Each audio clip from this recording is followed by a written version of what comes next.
নমস্কাৰ বন্ধু বান্ধৱীসকল, স্বাগতম জনাইছোঁ সকলোকে অন্য এটা ভিডিঅ'লৈ। আজি আমি এইটো ভিডিঅ'ত আলোচনা কৰিম JSB চিভিল হস্পিটেলত যিটো ৰিকুৱাৰমেণ্ট ওলাইছে তাৰে ওপৰত। তো বলক ভিডিঅ'টো আৰম্ভ কৰোঁ। আপোনালোকে স্ক্ৰীনত দেখিবলৈ পাইছে সবিশেষটো, তথাপি মই আপোনালোকক একবাৰ কৈ দিছোঁ। টোটেল আপোনালোকে ইয়াতে চাওক, JSB চিভিল হস্পিটেল ৰিকুৱাৰমেণ্ট 2025। পোষ্টবোৰ হৈছে ANM, staff nurse, ICU, CSSD technician, DOP, receptionist, থবি এণ্ড ক্লিনাৰ। এপ্লাই মোড হৈছে অফলাইন, আপোনালোকে অফলাইন এপ্লাই কৰিব লাগিব। টোটেল ভেকেঞ্চি হৈছে 27টা আৰু লাষ্ট ডেট হৈছে 22 জুলাই। ইয়াতে চাওক, মই পোষ্টবোৰৰ এগেইনষ্টত কিমানটা পোষ্ট আছে কৈ দিছোঁ। মই ষ্টাফ নাৰ্ছৰ আছে 8টা পোষ্ট, চেলেৰি 15,000 ফিক্সড, আৰু এইটোৰ কাৰণে লাগিব GNM ডিপ্ল'মা বা BSc নাৰ্ছিং। নেক্সট হৈছে ANMৰ কাৰণে পোষ্ট হৈছে এটা, চেলেৰি 12,000 ফিক্সড, আৰু ANM ট্ৰেইনিং পাছ কৰিব লাগিব।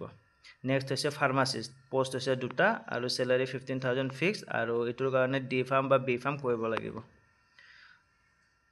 পোষ্ট নেম হৈছে ICU টেকনিচিয়ান, টোটেল পোষ্ট হৈছে 3টা, চেলেৰি 15,000 ফিক্সড, আৰু এইটোৰ কাৰণে ICU টেকনিচিয়ানৰ ডিগ্ৰী বা ডিপ্ল'মা লাগিব। নেক্সট হৈছে CSSD টেকনিচিয়ান, যাৰ পোষ্ট হৈছে এটা, আৰু এইটোৰ চেলেৰি 15,000 ফিক্সড, আৰু এইটোৰ কাৰণে লাগিব HS পাছ কৰিব লাগিব ছায়েন্সৰ পৰা, নতুবা CSSD ডিপ্ল'মা লাগিব। নেক্সট হৈছে ডাটা এণ্ট্ৰি অপাৰেটৰ, এইটোৰ 11,000 ফিক্সড, টোটেল পোষ্ট হৈছে 2টা, আৰু এইটোৰ কাৰণে HS পাছ লাগিব, লগতে ডিপ্ল'মা ইন কম্পিউটাৰ লাগিব।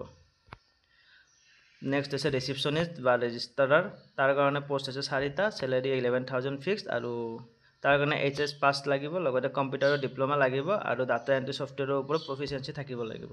নেক্সট হৈছে থবি, তাৰ কাৰণে পোষ্ট হৈছে 2টা, আৰু চেলেৰি 10,000 ফিক্সড, আৰু ইয়াতে 8 পাছ কৰিব লাগিব, আৰু 1 year এক্সপিৰিয়েঞ্চ লাগিব।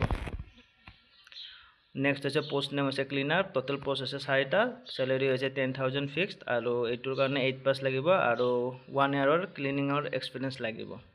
নেক্সট হৈছে আপোনালোকে ইয়াতে চাব পাৰে ডকুমেণ্টছ কি লাগিব। এটাচ কৰা পাছপৰ্ট চাইজ ফটোগ্ৰাফ লাগিব 2 কপি। এনভেলপত লিখিব লাগিব আপোনালোকৰ যিটো পোষ্টৰ কাৰণে এপ্লাই কৰিব, সেইটো ক্লিয়াৰলি মেনশ্যন কৰিব লাগিব। লগতে ডকুমেণ্টছটো চেল্ফ এটাষ্টেড লাগিব, গোটেইখিনি এডুকেশ্যনেল কোৱালিফিকেশ্যনৰ যিখিনি ডকুমেণ্ট আছে গোটেইখিনি লাগিব। মাৰ্কশ্বিট লাগিব, এডমিট কাৰ্ড লাগিব, আৰু যদি আপোনালোকে কোনো ধৰণৰ কাষ্ট বিলং কৰে তেনেহ'লে কাষ্ট চাৰ্টিফিকেটো ইয়াতে জমা দিব পাৰিব। আৰু লগতে যেতিয়া আপোনালোকৰ ৱাক ইন ইণ্টাৰভিউ হ'ব 22 জুলাইত, তো সেইদিনা আপোনালোকে অৰিজিনেল ডকুমেণ্টছ গোটেই নিব লাগিব, ইনক্লুডিং ভোটাৰ ID, আধাৰ কাৰ্ড আপোনালোকৰ লগত কেৰি কৰিব লাগিব। আৰু যিটো এড্ৰেছত আপোনালোকে পঠাব বা য'ত আপোনালোকে যাব সেইটো হৈছে দা superintendent JSB civil hospital, Kajalgaon, Chirang. আৰু ৱাক ইন ইণ্টাৰভিউৰ ডেট হৈছে 22 জুলাই ৰাতিপুৱা 11 বজাত। ঠিক আছে, আৰু এজ লিমিট ইয়াতে 18 পৰা 40 বছৰৰ ভিতৰত আপোনালোকে এপ্লাই কৰিব পাৰিব। আৰু retired person can do this job up to 70 years age, যদি কোনোবা ৰিটায়াৰ্ড পাৰ্চন তেওঁলোকেও এইটো জব কৰিব পাৰিব। আৰু এই ৱেবছাইটৰ লিংক মই দি দিম, আপোনালোকে যদি কিবা ডাউট থাকে এই লিংকটোত গৈ আপোনালোকে সবিশেষ চাই ল'ব পাৰিব। তো ভিডিঅ'টো আজিলৈ এইখিনিয়ে আছিল, থেংক ইউ।